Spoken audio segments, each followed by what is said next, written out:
नमस्कार मित्रांनो, smart technology YouTube चॅनलमध्ये आपले सहर्ष स्वागत आहे। मित्रांनो, आजच्या व्हिडिओमध्ये मी आपल्या समोर घेऊन येत आहे विद्यार्थ्यांसाठी ऑनलाईन टेस्ट जर आपल्याला तयार करायचे असतील तर कोणत्या साईट वापरता येतात। मित्रांनो, गुगल फॉर्म असेल किंवा testmoz.com असेल किंवा क्विज मेकर असेल, अशा अनेक साईट आपण यासाठी वापरू शकतो। ते कसे करायचे अशी संपूर्ण माहिती आजच्या व्हिडिओमध्ये आपण बघणार आहोत आणि प्रत्येक वेबसाईटवर जाऊन आपण याचा एक डेमो तुम्हाला मी दाखवणार आहे।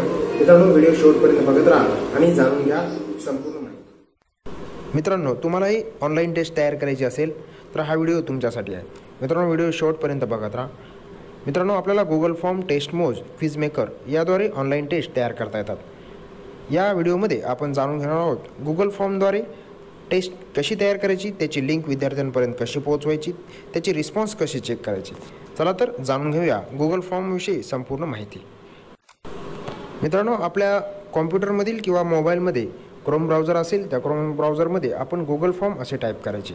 त्यानंतर या पद्धतीचा डॅशबोर्ड आपल्या कॉम्प्युटरवर किंवा मोबाईलवर येईल। त्यामध्ये गो टू गुगल फॉर्मवर आपण क्लिक करणार आहोत। गो टू गुगल फॉर्मवर क्लिक केल्यानंतर आपण लॉग इन झालेलो आहे। ऑलरेडी लॉग इन झालेलं नसेल तर आपला ईमेल आय डी आणि पासवर्ड टाका आणि ब्लँकवर क्लिक करणार आहोत। मित्रांनो, ब्लँकवर क्लिक केल्यानंतर अशा पद्धतीचा डॅशबोर्ड आपल्यासमोर आलेला असेल। आता अनटायटल फॉर्म जे लिहिलेलं आहे तिथे क्लिक करून आपण त्या ठिकाणी टायटल टाकायचं आहे। चला तर मी टायटल टाकतो।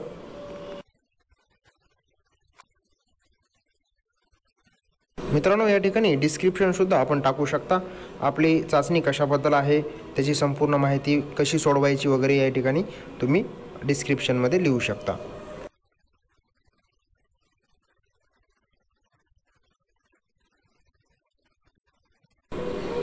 मित्रांनो, आता या ठिकाणी अनटायटल क्वेश्चन आहे, तिथे तुम्ही क्वेश्चन लिहायचा आहे, म्हणजे प्रश्न लिहायचा आहे।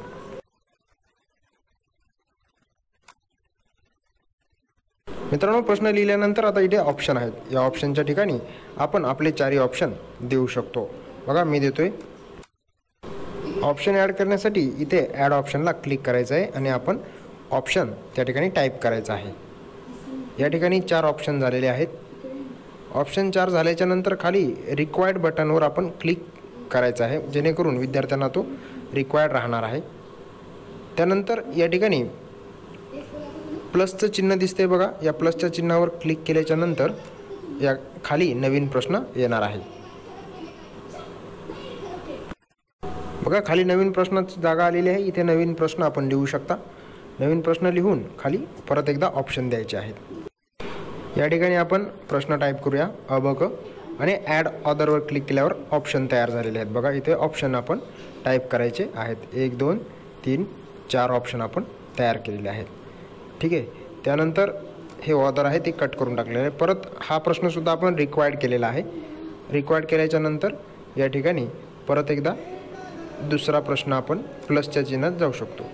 प्लसच्या चिन्हाला जाऊन नवीन प्रश्न आपण घेऊ शकतो। मित्रांनो, प्रश्न कोणत्या टाईपमध्ये विचारायचा ते बघण्यासाठी या बाणावर क्लिक केल्याच्या नंतर बघा, इथे आहे paragraph, short answer, multi choice, checkbox, drop down, असे अनेक ऑप्शन आहेत, ते आपण तिथं निवडू शकता। मी शॉर्ट आन्सर निवडलेला आहे। आता प्रश्न मी टाईप करणार आहे। उदाहरणासाठी मी अ ब क प्रश्न घेतला आहे आणि उत्तरासाठी जागा सोडलेली आहे शॉर्ट आन्सर। बघा मित्रांनो, आता यानंतर जाणून घेणार आहोत हे ऑप्शन। या ऑप्शनमध्ये हा जो शेवटचा ऑप्शन दिसतोय त्याच्यावर क्लिक केल्यानंतर आपल्याला सेक्शन 2 आलेला आहे। सेक्शन 2 म्हणजे आता आपण प्रश्न दुसरा घेऊ शकतो।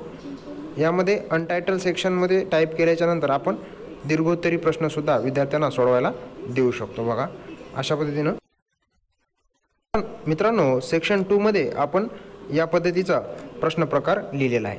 आता प्लसवर क्लिक करून आपण प्रश्न विचारणार आहोत। इथे प्रश्न टाईप करणार आहोत। प्रश्न टाईप करणार आहे मी, उदाहरणासाठी अ ब क। आता मला मल्टी चॉईसमध्ये जाऊन किंवा त्या चिन्हावर जाऊन मला शॉर्ट आन्सर निवडलेला आहे। शॉर्ट आन्सर निवडून मी रिक्वायर्डसुद्धा केलेला आहे। परत मी प्लसच्या चिन्हावर जाऊन नवीन प्रश्न घेऊ शकतो अशा पद्धतीने। बघा मित्रांनो, आपली चाचणी तयार झालेली आहे। आता ती विद्यार्थ्यांना कशी पाठवायची, त्यासाठी या सेंड बटनवर आपल्याला जावं लागेल। सेंड बटनवर गेल्याच्या नंतर आपल्यासमोर एक लिंक ओपन होणार आहे। बघा, या ठिकाणी 3 ऑप्शन आहेत। त्यामध्ये या मधल्या चिन्हावर आपण गेलो की तिथे आपल्याला लिंक मिळणार आहे। बघा या मधल्या चिन्हावर क्लिक केल्यानंतर आता ही आलेली आहे लिंक. आता या लिंकला आपण काय करणार आहोत, शॉर्टन करणार आहोत. बघा शॉर्टन URL केली, ती छोटी झाली. त्यानंतर कॉपी करणार आहोत. आता ही कॉपी केलेली URL आपल्याला व्हॉट्सअपद्वारे किंवा ईमेलद्वारे SMS द्वारे, बघा इथे ईमेलची सुद्धा सुविधा आहे. या ईमेलद्वारे सुद्धा आपल्या मुलांना तुम्ही पाठवू शकता. परंतु ईमेलची सोय नसेल तर ती लिंक कॉपी करून तुम्ही फेसबुकद्वारे, ट्विटरद्वारे तसेच व्हॉट्सअपद्वारे विद्यार्थ्यांना देऊ शकता. विद्यार्थ्यांना ती गेल्याच्या नंतर विद्यार्थी ती सोडवणार आहेत. आता सोडवलेले तुम्हाला कुठे रिस्पॉन्स भेटणार आहेत, तर इथे. आता बघा इथे 0 रिस्पॉन्स आहेत, कारण अजून आपण ती कोणाला पाठवलेली नाही. मग या रिस्पॉन्समध्ये येऊन तुम्ही विद्यार्थ्याचे रिस्पॉन्स चेक करू शकता. बघा इथे 0 रिस्पॉन्स आहेत. मित्रांनो, अशा पद्धतीने आपण गुगल फॉर्म तयार करून विद्यार्थ्यांची टेस्ट अगदी सहजपणे घेऊ शकता. मित्रांनो, व्हिडिओ आवडले